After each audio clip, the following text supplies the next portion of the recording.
Огромна побарувачка на грозието за празникот Преображение на Штипскиот пазар. Цената достигна 80 денари за килограм.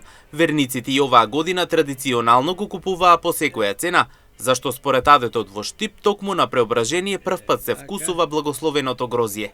Продавачите велат побарувачката е зголемена, а количините се продаваа уште рано утринава. Според нивните мненија, цената е реална и достапна за граѓаните. Денеска е ден 19 ден наречено Преображение. Ден на грозието, кога луѓето почнуваат од денес да јадат, прво го носат во црква, попо го пее и почнат да јадат грозие. Така да од денеска се јаде грозие. Зимат ли го луѓето? Зимаат и то интензивно. Савале беше гужва дори за црква да однесат, да го испее попот и тие да го јадат. Каква сорта имаме? Сорти имаме повеќе. Вака се. Почнеме прво со сорта која стасува најрано е кардинало. После почнува Мишел, ево Мишел грозие, петка грозие. И после по него почнуваат Афусало, па почнува Хамбургер, па почнуваат 300, има многу сорти. Така, под која цена ни оде? Денес одеше по 80 денара. Сега како ќе се задржи цената, дали таа ќе остане, ќе видиме. Па минатата година исто беше цената. Убаво се сеќавам за овој ден.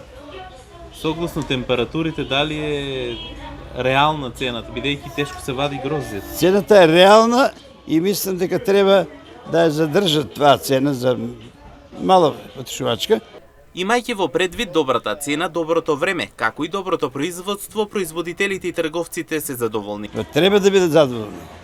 И цена е дадено добро и мислам дека треба да бидат задоволни. Па мислам дека и времето ги послужи. И времето работеше за нив се. И Господ на нивна страна. Да. Шекер има добар ракија. И зимата ќе има грозие.